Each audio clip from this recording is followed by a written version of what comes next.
The first thing they tell you about Psyche Penitentiary when you arrive is that you are never going home. Click, hiss. Striated gray concrete printed in delicate stripes until a building stood where once was dust. Bodies hunkered behind matching metal doors, heat signatures that twirl like orbiting suns as they march the halls, pace precise patterns, or shit in the sturdy toilets that jut like an underbite from the walls.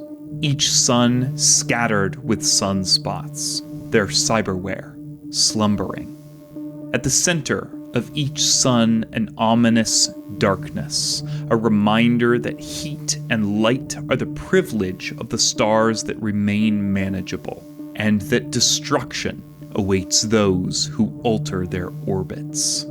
Click, hiss. The mines, dimly lit, each lonely vacuum suit like a reflection of the stars buried deep within the rock. Their jackhammers and picks and great crushing machines dancing a waltz as they hollow out their home. Click, hiss. The Spada 19, the ship itself. Earth's great metal dagger plunged deep into my heart, soon to be eagerly retrieved from the hangar bay only a few ticks from where I rot. 60 years is a long time to wait, but I am nothing if not patient. They do not know I have been sharpening my own daggers. Click, hiss, the inventor. Click, hiss, the cook. Click, hiss, the clone. Click, hiss, the gun. A knock. Click, hiss. I see them in the hall, bobbing slightly in the microgravity. It's Pierce, her lips snarled, the dilators in her narrowed eyes spinning like tiny racetracks. One light-skinned hand floats above my door, the other holds a plastic IV bag. "Salvo," she says. "This is your last warning. Open this damn door." I do, and for just a moment I can see myself. Bent and gnarled in my chair, the thick cabling and rat's nest of wires emerging from the sockets in my head. My eyes are rolled back, bloodshot, and a pick line hangs limply from my arm. Pierce strides to my side. She wrinkles her nose. I remember that look. It's the same one she gave as she was hauled into Psyche Penitentiary and set before the warden. She thought she would get out, a common mistake he quickly corrected. Even if, one day, in some far-flung future, you set foot on the loam of the earth again, you will carry it with you. It will burrow down into you so deep that you'll wake up screaming for air in a perfectly breathable atmosphere. But if you serve your time, and you serve it well, the warden may, in his infinite mercy, stay you that cruelty, and allow you to remain here, to become command staff, rulers of the dead. She examines my outputs and rolls her eyes. "Guess old grudges die hard," she says, tapping one of my screens. On it is the ideal mind. The face of my enemy smiles from the cover. He calls himself the Magnate. I knew him as Charlie Manchet. Better take it easy. You're getting old, Salvo. The warden might have to upgrade to a newer model soon. She leans in, whispering now. They say you sing when you think nobody is listening. She waits for a reply, but when I do not make a sound, she sighs, turning to the door. "Good night, Salvo." Click, hiss. I see her retreat down the hallway, and I allow myself a glance at the cameras of Cell Block C, where my daggers stand assembled, waiting to board a transport. It is only when they've departed that I finally allow myself to sing. In its entire 95-year history, no one has escaped Psyche Penitentiary. But the universe is vast, time is long, and there is a first time for everything.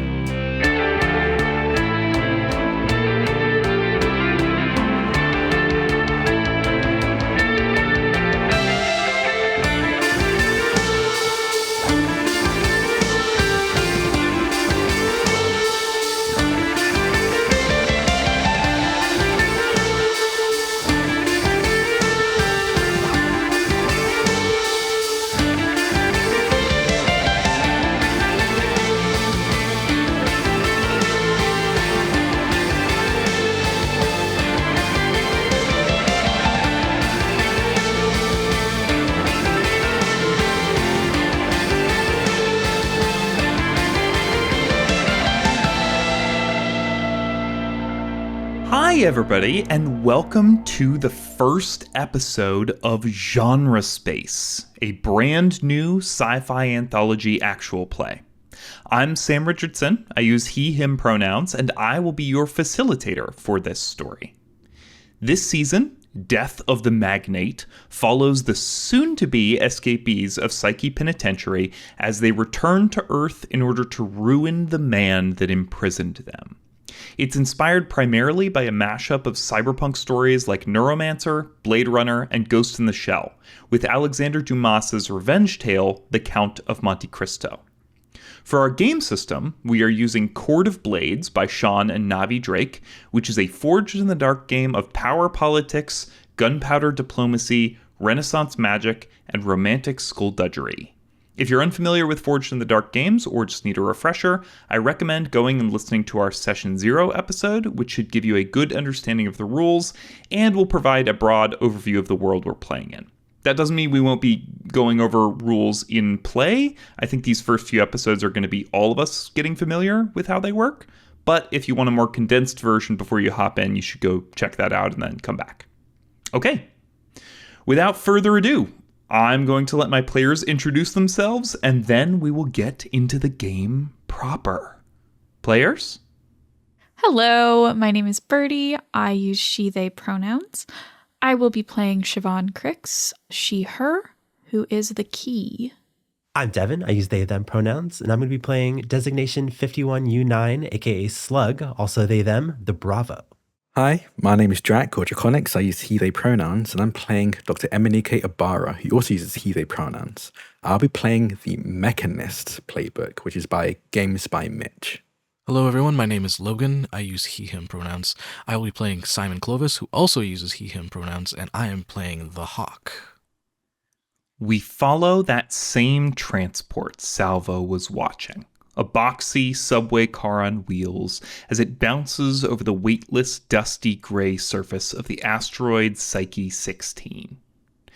Inside sit the four of you, on the first mining shift you've had in a long time, or in your case, Logan, the first one your character has ever had. Bird, what's the first thing we see of Siobhan? She is just kind of sitting there, and I think she looks annoyed. She is not someone that generally has to do these mining shifts. And so she's like, okay, what is going on here? She is a kind of tall, sturdily built white woman. Her face claim is Gwendolyn Christie, specifically in Severance. So just the kind of severe look, longer, very curly, graying hair, tied back in a bandana. She also has partially bionic left hand.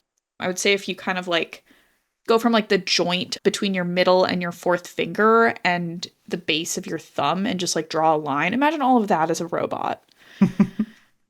Devin, would you mind going next? Slug is sort of a small, petite person, but small in the way that a small MMA fighter is small. They're still pretty fit and muscly.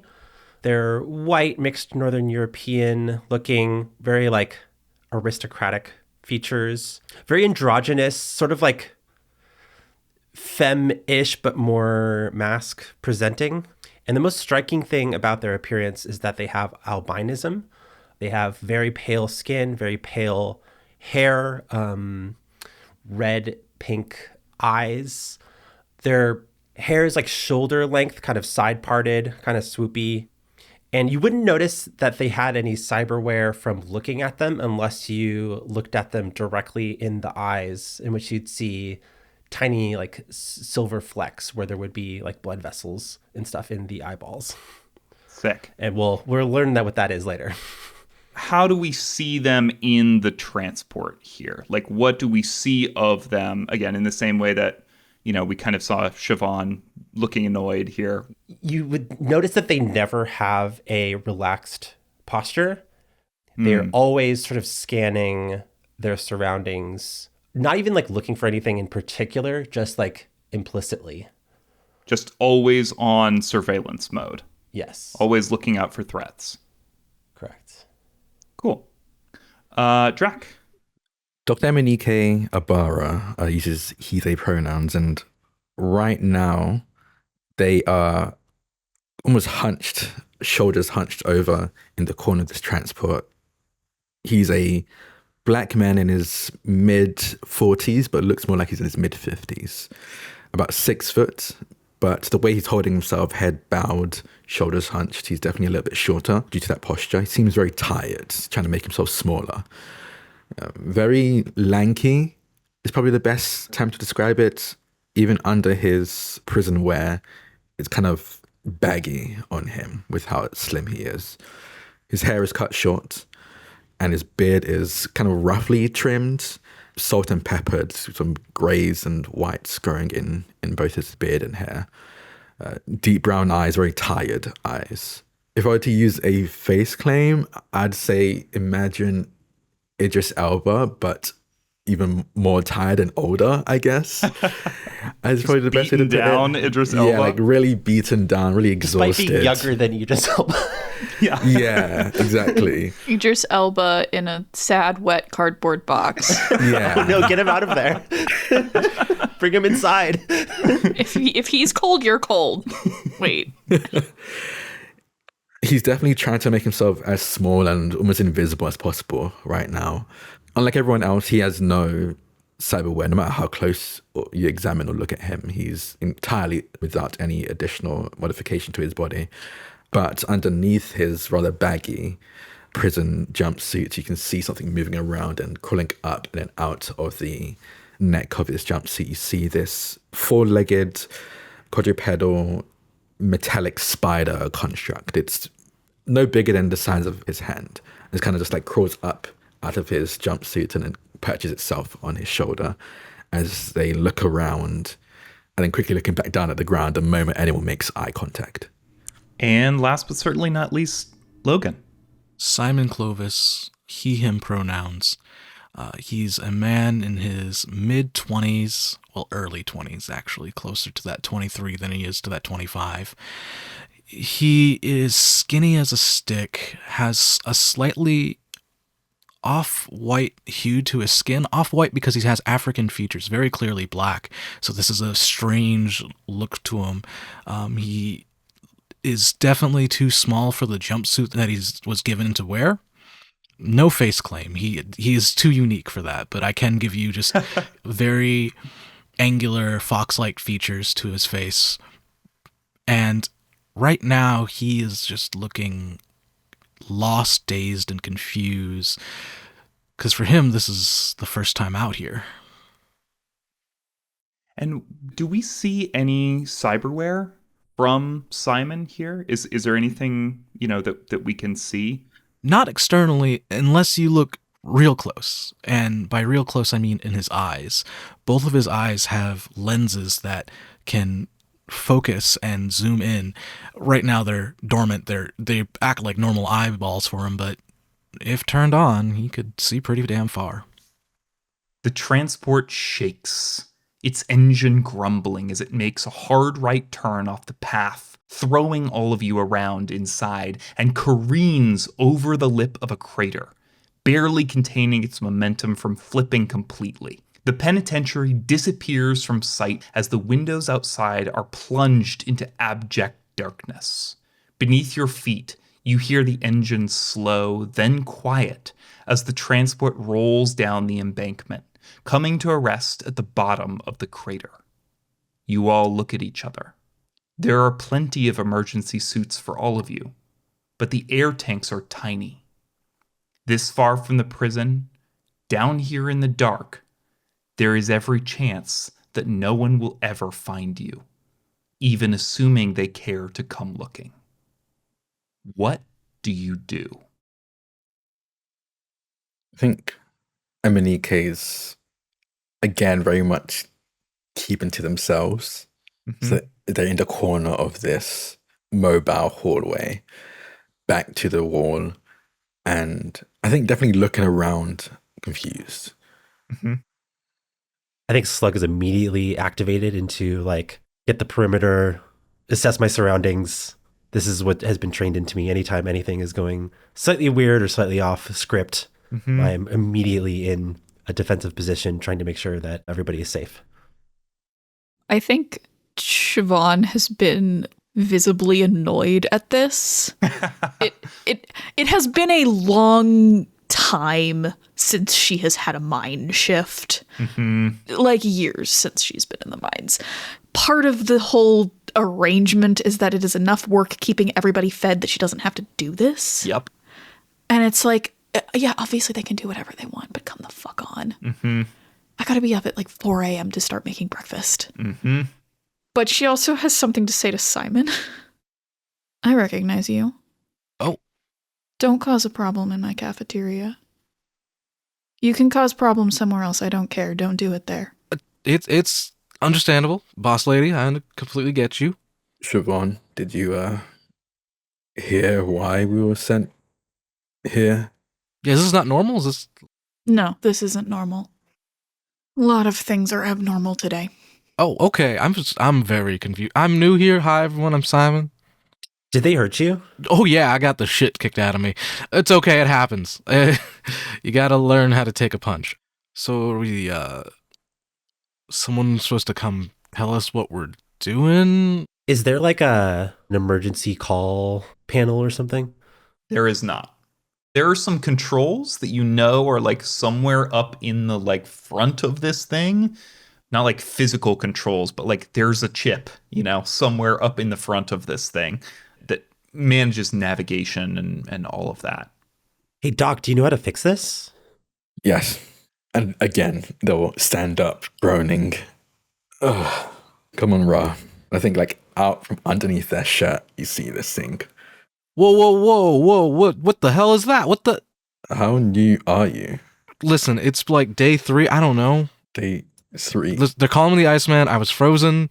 You're the Iceman. Not the A Iceman. Listen. No. I remember the guards, the command staff talking about an Iceman. Yeah. That's me. I suppose that explains it.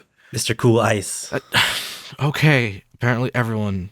No, it's just what the hell? I thought we weren't allowed to have any tech. You got a spider toy? I was on good behavior. Oh. Okay. I guess I know what awaits me if I'm a good little boy.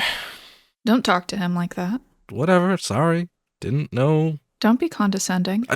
You've been here for 3 days? Something like that. I mean, technically 3 days plus the 4 years being locked in. Well, no, No? that doesn't count. I mean, physically I was here. I'm going to see what I can do. And Emenike will walk over to the control panel up front. As you walk to the control panel, you all hear the crackle of a speaker, and a thin, raspy voice begins to fill the transport. My name is Salvo Elegast. For 50 years, I have served as Psyche Penitentiary's eyes and its ears, and I am going to help you escape it. That ramps up my plans. As the voice rings in your ears, we are going to cut 3 months into the future. into the kitchen and cafeteria of Psyche Penitentiary. Slug, what are you doing in this moment? They are lifting a whole cafeteria table and hucking it at a group of guards right in front of them, their eyes glowing silver as like something seems to happen within their body that causes this like feat of strength. Amazing. I think this probably sounds like a skirmish, but you are more than welcome to make an argument for something else if you'd like. No, skirmish sounds great. That's my best stat as the... Okay, great. So this is a Forged in the Dark game, and part of what that means is that every action is going to have a position, which affects what happens on a failure, and an effect, which affects what happens on a success. The positions from best to worst are controlled, risky, desperate, and the effects are great, standard, and limited. You are going to use successes here in order to fill clocks, which are sort of this game's measure of progress, like this one, which is going to be a 4-step clock titled Escape from Cell Block C. Because you are trying to escape one of the most secure prisons in the universe, you are going to be starting in a desperate position. So Slug, if you would go ahead and roll me a desperate limited skirmish. I have 2 dice in skirmish. However, I'm already going to be using my special ability. Hell yeah. Would you read that for us? Yeah, these special abilities are associated with our cyberware. Mine is called Unstoppable. You may push yourself to accomplish a feat of speed or endurance that borders on the superhuman. Exemplum gratia. Engage a small group on equal footing. Awesome. Going small gang mode. So I think there is a group of command staff in their gray-blue uniforms eating an early breakfast here. Maybe the ones who work the opposite shift from you, who are talking amongst themselves as you emerge from the kitchens, grab the end of one of those long cafeteria tables, and chuck it in their direction. Would you give me your roll? 3d6. 6. Let's go. Amazing. Go ahead and mark an experience for a desperate action here. This table smashes into the group here, absolutely laying out almost all of them. I think it like actually hits them and then kind of like rolls on top of them as it knocks them to the floor here. And like bowling pins, they scatter across the metal and linoleum floor. And that is going to be 1 tick. 1 out of 4. Slug stands there kind of heaving from this action. The muscles that they use to throw it are all kind of like glowing silver through their pale skin. Yeah. We see the glow of your muscles here that slowly begins to fade as this rush of energy leaves you here. Siobhan, you hear a great crash from the cafeteria outside. What do you do? She is in the middle of food prep when she hears this crash. She is momentarily startled, but knew this was coming, knew to expect it. And in the moment of chaos, she is going to run as if she is like running back to her cell. But what she's really going to do is try to make her way to Simon and Dr. Emenike. Okay. We see you sprinting through the halls here, Siobhan, heading for one of the cavernous concrete stairwells that will take you down to the level of the cells themselves. Would you go ahead and give me either maneuver or skulk? I would love it if it's skulk. Okay, let's make it skulk then. As you sort of, put your back up against the walls, you see a couple of command staff running down towards the cafeteria in the direction of that crash, and you duck into a little hallway out of the way here, maybe a cleaning closet that you know about. I only have 1 dot in skulk. If you want to, you can push yourself for 2 stress, which would give you an extra die on this roll. Yeah, so I'm gonna do that. And I would like to use that 2 stress to like mechanically represent taking the time to use a piece of cyberware that I have. Love it. Would you tell us about that? So I have little chips embedded in the pads of my fingers, in the pointer and the thumbs. And what that is anytime I pass a screen, I can touch that and it will instead show me security feeds. So as I am running, I imagine this is a sci-fi prison. There's random displays. Yes, for sure. I'm kind of taking the time to stop and just like check the corner first. And that stress is like, oh, it would be really nice if I didn't have to keep stopping. So I'm going to take that extra die. Cool. Go ahead and mark those 2 stress and give us this roll. 2 dice. Desperate standard. I love marking stress, baby. So that's a 6. Hey, that's a 6. Okay. Yeah, no. So Siobhan, as you are navigating these hallways here, you see groups of command staff, running towards the cafeteria. You are using your fingers on these screens, taking a look at where they are running and specifically routing around them as you make your way through this prison that you know very well. And finally, you arrive at whose cell? Is this Simon's first or Dr. Emenike's first? I think I'm going to grab Dr. Emenike first because he is the one that's going to explain how I'm opening this door. Great. Emenike, you hear the sounds of running footsteps down the hallway outside of your cell. There's people running pell-mell in the direction of the cafeteria. And as those footsteps fade, you hear softer footsteps until you see the face of Siobhan Krix standing in the window of your cell door. What have you prepared, Emenike, for this moment? I think we see Emenike sat legs crossed on the ground floor of their cell. Mm-hmm. And right now they have kind of splayed out on the ground this 4-legged arachnid-looking robot. It's sleek gunmetal. As Siobhan looks through the window, they see them just finishing closing a panel in the back of this spider. And they just go, "Come on, Ra. I think it's time to get moving." And Ra just pops up onto their 4 mechanical legs and then crawls up Emenike's shoulder. Tell me what to do.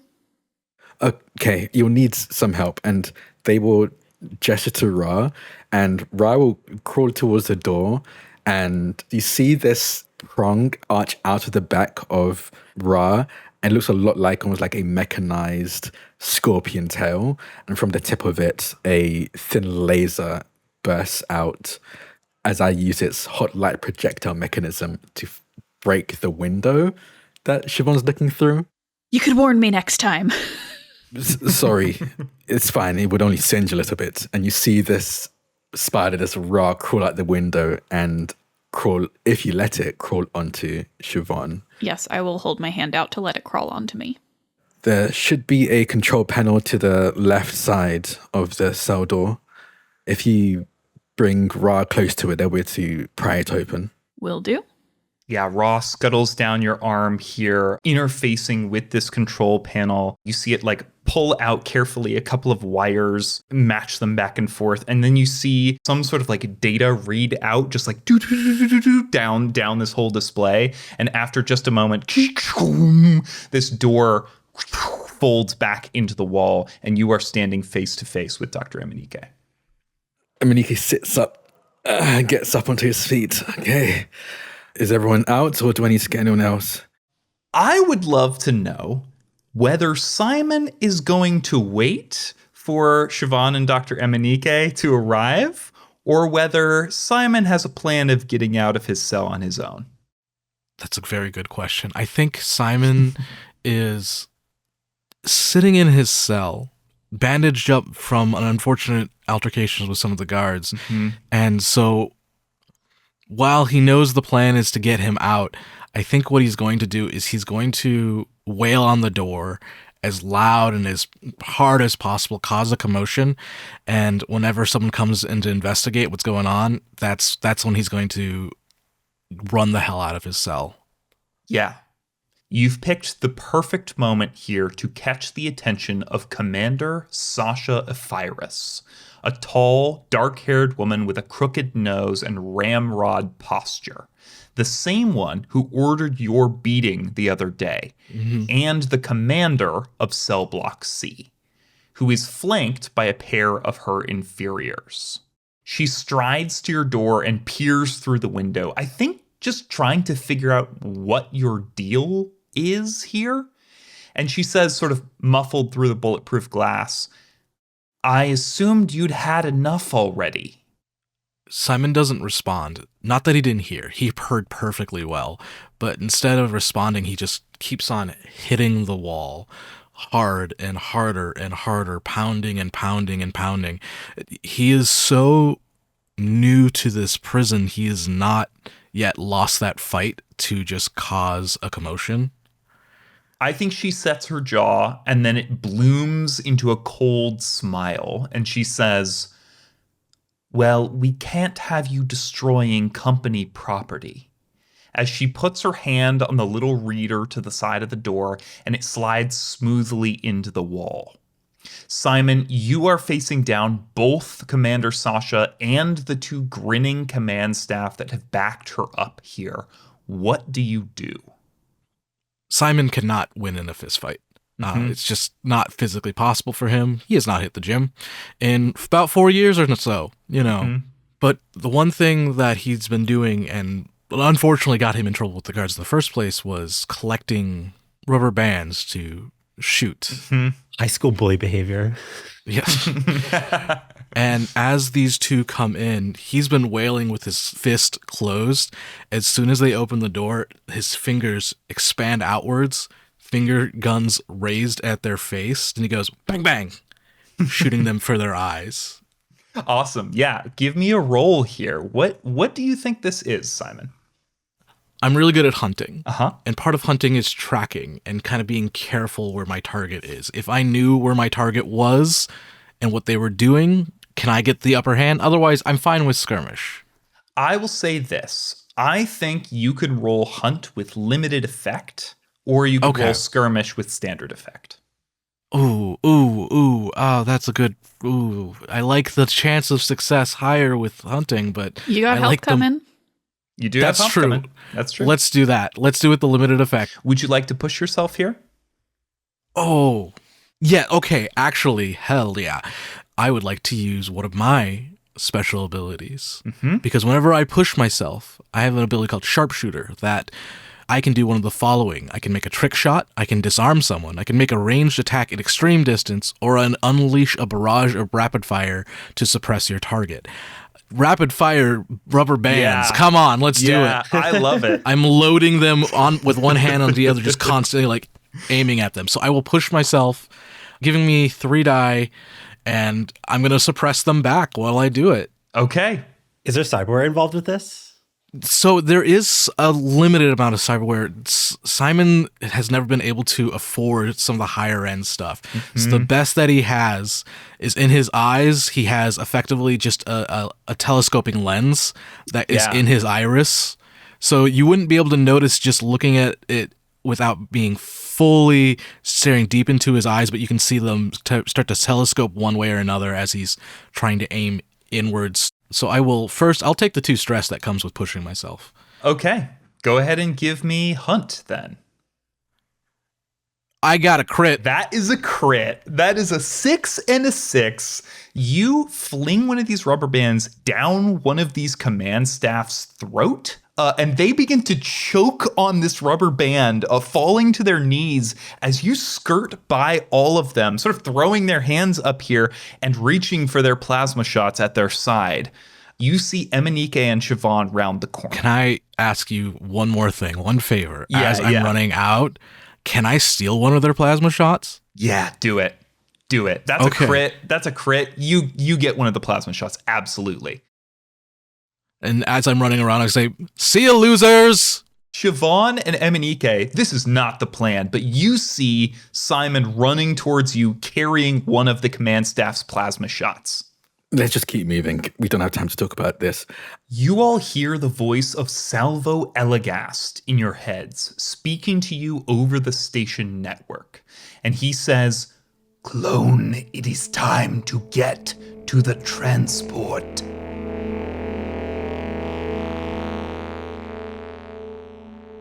Hey folks, hope you're enjoying the first episode of Genre Space. It has been a ton of hard work to launch this show, and I just want to take this opportunity to shout out the people that have helped make it happen. First and foremost, I've got to say thank you to our sponsors at Evil Hat Productions. If you don't know them, Evil Hat is the company behind almost all of my personal favorite tabletop games. They published Monster of the Week, Blades in the Dark, and, most relevant to this series, Scum and Villainy, which is a killer Forged in the Dark hack that heavily inspired my prep for this season of Genre Space. And that is barely scratching the surface. Their site is absolutely jam-packed with games that will blow away your table, including Magical Girl Forged in the Dark game Girl by Moonlight, Melancholy Monster game Apocalypse Keys, Slice of Life fantasy game Stewpot, and, most recently, Blades 68, which is an updated Blades in the Dark with a beautiful, vibrant 60s aesthetic. Without their support, this show would not be what it is, so please, please, please go give them some love if you're enjoying what you're hearing so far, and tell them that we sent you. You can find all of the games I mentioned and much more at their site, evilhat.com. In addition, I'd like to thank the Althaven TTRPG network for providing us with the means to host this show. Jake's been a huge champion of the work I've done the last couple of years, and I can't thank him enough for his continued belief in the stories that I'm working to tell. I'd also really like to thank our new producer and my wife, Arrietta, who has taken on the task of scheduling and management for the show and has made my life a million times better just by being in it. Lastly, I want to thank those of you who are beta listeners for this show and have helped me sculpt it into the best version of itself. So, thank you to Morgan, Brendan McLeod, D. Morrison Hart, Jason Myers, The Spine, Nep, Pax, and to the inimitable Rage Panda Pajamas. Your feedback has been super formative in the creation of this show, so thank you all so much for taking the time. If you are enjoying this show and want to help it get off the ground, we would really appreciate it if you could give us a review on Apple Podcasts, on Spotify, or on whatever streaming platform you're using to listen to it. You can also follow us on Blue Sky and Instagram at Genre Space, and you can check us out on Patreon, where you can join our Discord community for free. All right, I'll let you get back to the episode. See you in 2 weeks.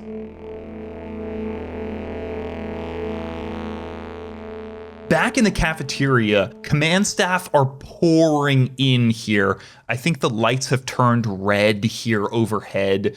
So you have a couple of exits here. You could go out the doors, sort of into the cells. You could take the elevator, or you could take either one of those stairwells that you know run the entire 5 stories up and down this cell block. But no matter which way you go, you're probably going to have to fight your way through some of these command staff to get there. Yeah. I do like the idea of Slug going a different way than everybody else. Yeah. Just to kind of create a big distraction. So like the softer members of the party, or at least the ones that don't have weird illegal experimental nanomachines coursing through their blood. They're, taking the brunt of the aggro here. Yeah. Love it. So I like the idea of them barreling through where the most guards are coming from. Cool. Yeah, I think the most guards are probably coming from the elevator. Okay. Like I think it is like there's an elevator like, ding into place and a door opens and there's like 10 guards that all come rushing out. Plasma shots drawn here, pointed in your direction. Down on your knees! Down on your knees! What's the overall vibe of the cafeteria at the moment? Bad. I think maybe there were other prisoners that had started to come here for breakfast, kind of the first, group of them, maybe the night shift from last night holding over here as all of this got started. You see most of them have pushed themselves up against the walls, which are these sort of massive screens that look out over the barren landscape of the asteroid outside. They are up against the wall, hands up, I'm not part of this kind of vibe. But there are a few stragglers, and Slug, you see Cadence, one of your only friends here in the penitentiary.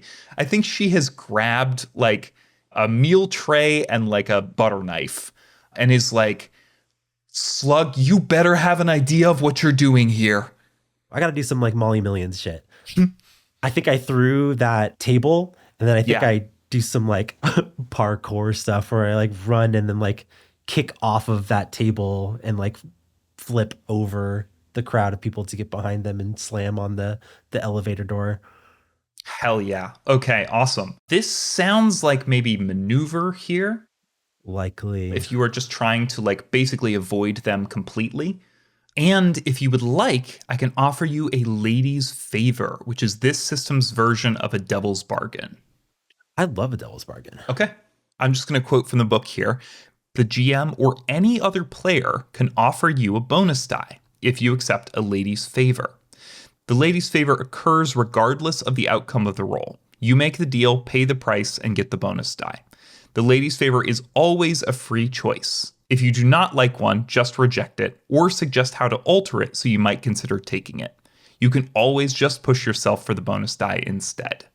So the offer I'm going to make you is that if you accept here, Slug, the command staff are going to assume Cadence is a co-conspirator and will turn their ire on her as you make your escape.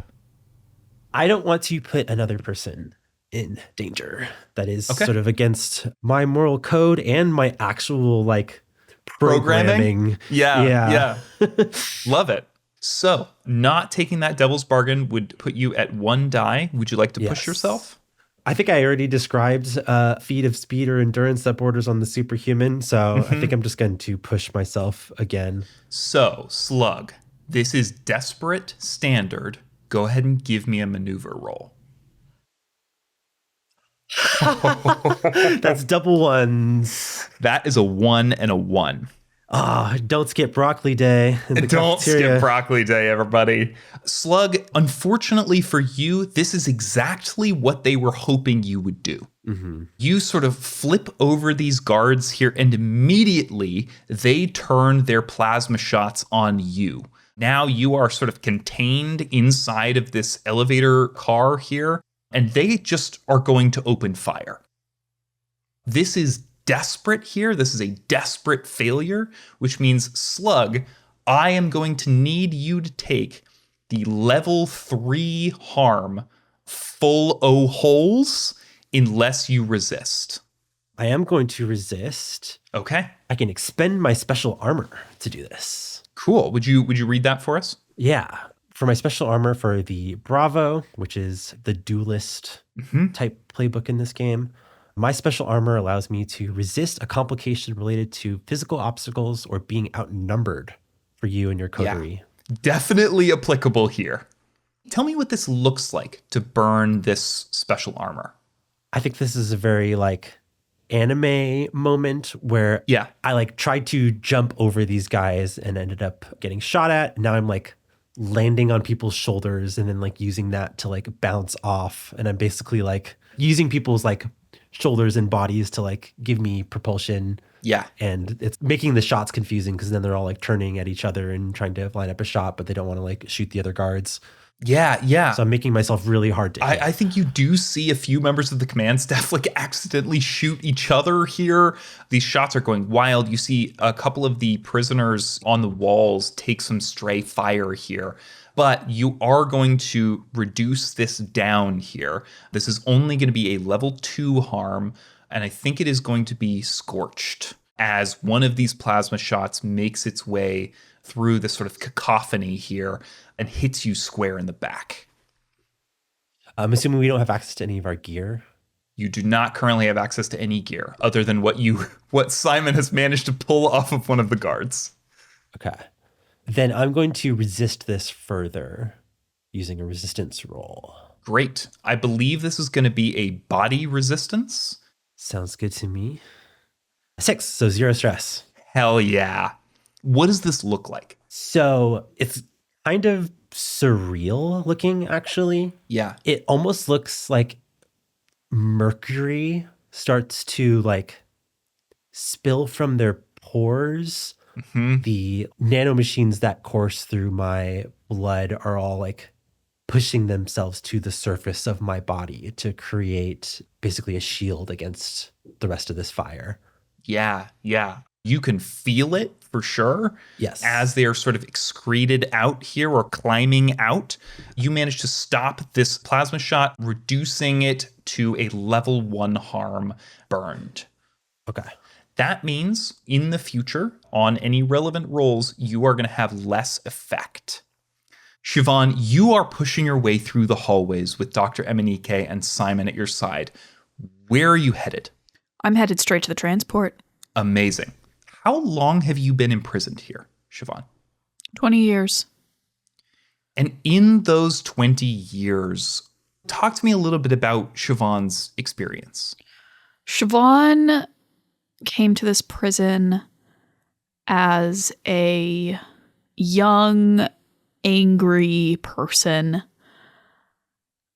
desperate to make some kind of change, and slowly, painfully learned that there was very little to be made, but there was quite a bit to be gained if she could find her place here.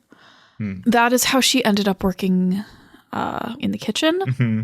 Essentially, she's very good at making something out of nothing. Yeah. And she has found a bit of power here. The way I've been describing it is if this was a game of Court of Blades set in the prison, Siobhan would be the leader of a rival faction.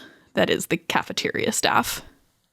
With those 20 years of experience here, Siobhan, you guide Simon and Dr. Emenike down the hallways and back into one of those cavernous concrete stairwells, moving quickly up the steps towards the top level where you know the transports are waiting.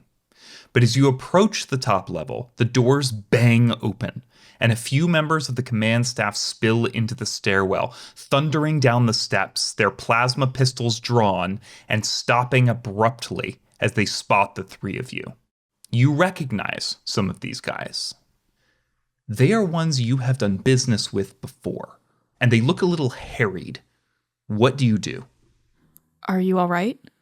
There's something going on in the cafeteria. I know. I heard I need to make sure whatever's happening doesn't affect breakfast. You know how people get when they're hungry. These command staff kind of look at each other, and I am going to need a roll from you, Siobhan. Yes. What is the special permission? This is something that you can use at any time here. Yes. This is a zero-load, quote-unquote, piece of gear that is specific to your class. So would you like to read us your special permission here? Mine is a believable excuse. You are a master of crafting plausible stories. Once per errand, when you make an excuse, the receiver will be inclined to believe you. Amazing. So here's what I'm going to give you in exchange for marking that. This is either going to become desperate great, or it is going to become risky standard. I have 2 questions. Mm-hmm. Have we ticked anything in our clock already? Yes, Slug has put one tick in the 4-step clock to escape cell block C so far. Okay. My other question is, if I take risky standard, am I raising the entire mission to risky? Or No. is that just for this roll? Okay. That is just for this roll. In that case, I'm going to take great effect. Okay, sounds good. Let's see this roll. Desperate great. All right. And I assume you are rolling sway here, is that right? Yes, I am, which Okay. is my best stat. Awesome. So that is 2d6. Are you pushing yourself? No. Okay, great. What'd you roll? I rolled a 2 and a 3. A 2 and a 3. I mean, maybe the problem is that I have, like, Simon and Emenike with me. Mm-hmm. Like, who are these people? Yeah. Only he's winded behind you, breathing heavy. I think you see the command staff's eyes dart from you to Emenike to Simon especially. Yeah, who's this fucking guy? And they say, this cell block is under lockdown. Come on, we're headed back to your cells. Let's go. And they sort of, don't draw their weapons yet, but hand on their weapons, begin to usher you back down the hallway, the direction you came from. Can I resist this? You absolutely can. This is going to be a spirit resistance. Love to see it. You love to see it. You would get 1 dice for having at least 1 pip in command, consort, sway, and interface, of which you have 3. I do have 3. So let's see this resistance. Again, it is 6 stress minus your highest die roll. And I feel like what this resistance is kind of like okay, we both know I'm lying right now, but I want to lean on that dependency that they have on me. Great. I love that. And I just say, but what if they're messing with the food? Great. Let's see this resistance. That's a 6, so I take no stress. That is a 5, and a 6 here. You take no stress. They like start to usher you back in the direction of the cells, and then you say this, Siobhan, and all 3 of them like look stricken.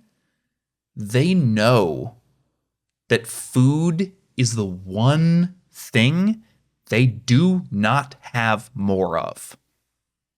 They know you are the only one that can grow more food, that has been even able to grow more food in this place.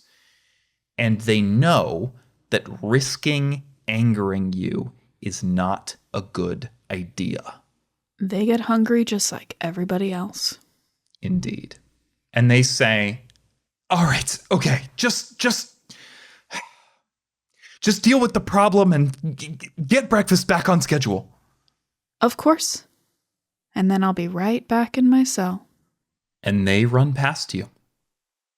You can continue to head towards the transport here, but I am not going to mark another tick in the clock yet. You are still at only 1 out of 4 to escape the cell block. But Siobhan's words clear the way of these command staff, and y'all begin to continue up the stairs towards the top level. Simon and Dr. Emenike, what are the 2 of you doing to try and get to this transport? Emenike hasn't moved or done very extraneous exercise for the 30 years he's been here. So I think you see as we're rushing down the corridors and the hallways, Emenike is definitely lagging a little behind, breathing heavy, limping a little bit as they're trying to keep up.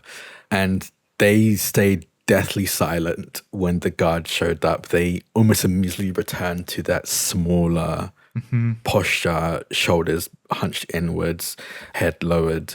But seeing Siobhan deal with them, I think they're quickly realizing how much they are not built for a prison break as they rush behind and follow.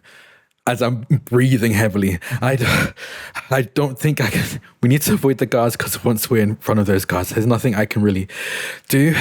But once we're at the transport, I can handle getting in and making sure everyone stays out. Have we heard back from Slug? In the background, we just hear like the motion. guns going off. Yeah, I'm curious here. Where does Simon land in all of this? Simon takes the plasma gun that he's lifted, and there's no reason why it should cock, but, you know, the motions go into place. He goes, okay, boss lady, Doc, you get to the transport. I'll be back with Slug. All I want to say, Logan, is this is our sci-fi future, and guns can cock if we want them to. There's no reason why a plasma gun can do it, but yeah, why not? Because it's fun. Yeah, it's a tactile. Yeah, you cock it and it connects 2 circuits, so it makes a battery go in to charge the like thing. Exactly. Devin's a scientist. I will be honest, we have phones that like have haptic feedback. Yes, we don't that's need true. it. It's just for the comfort of it. So it could be easily the same. So Simon, you begin to make your way towards the cafeteria then, sort of backtracking a little bit here. And when you arrive, you sort of see, the doors are still kind of swinging on one side, these saloon-style doors, and they swing open for just a second. And you just get this image of like this whole crowd of command staff guards who are all pointing their guns into the elevator shaft where you see Slug standing. What do you do? I want to distract and pull them away. Cool. Is there a rec room that the prisoners go to like work out? Yeah, sure. Yes. I want to say that's like one of the few places I know how to get to at this point. Sure. So we have to speak, but we can talk to each other, right? That is correct. So Salvo has enabled the sort of cybernetics that you already have, or in Dr. Emenike's case, raw, to be able to communicate on the prison's network. Mm-hmm. So as long as you speak out loud, you can direct that to the others if you would like them to hear you. Yeah, I send it on a wide channel for all of us, and I just say, Slug, you okay over there? Bit occupied. Yeah, I see that. I'm going to pull them away from you. Once they start running, you start charging back to the dock. You got it. And he aims the gun at one of the guards. It doesn't matter who. And I'm just going to shoot at them. Great. I think this is a skirmish. Yep. This is desperate standard. Actually, you are shooting at a group here. I am going to start you at desperate limited. Yep. And here's the deal. I'm going to push myself again. Okay. So I can keep using my sharpshooter. Let's go ahead and just kind of make this barrage of rapid fire again. So I'm suppressing them. They're going to know where I am, but they can't really get to me quickly is my goal. Can I help? Yeah, absolutely, Slug. You can help if you can tell me how you're helping. So the table's on the ground. I pick it up. Cool. Love it. Go ahead and give me a roll here, Simon, and add an extra d6 for helping here. And I took 1 stress, right? Yes, you take 1 stress, Devin. I got a 2, a 6, and a 3. Yeah, you push yourself here. You fire on one of these people and just absolutely, I think you hit him in the head. Simon, you are a crack shot. And now that you have a gun in your hands again, you know exactly what to do with it. You see that guard tumble into some others who all turn in your direction. And you see just about 3/4 of them, half to 3/4 of them, break off and begin to head in your direction, now believing you to be the biggest threat since you have a weapon. Slug, that still leaves some people behind with you, but way fewer than you were originally facing here. Simon, you charge off towards the rec room, this gaggle in tow. Slug, what do you do? Am I able to slam on the elevator button? Yeah, absolutely. I think you're trying to do this before they can get to you, right? Maybe, or do I have to push through the last few people that are there? Yeah. I think either or. I think this is probably either maneuver or skirmish. I'll probably do skirmish just because I got 2 dice in that, and Great. I'm already at 5 out of 9 on my stress track. And what are we at on the clock? 1. Oh my god. Would you like a lady's favor? Yes. The devil's bargain I am going to offer you is this. You hear Salvo's voice crackle in each of your heads as he says, "They have discovered me."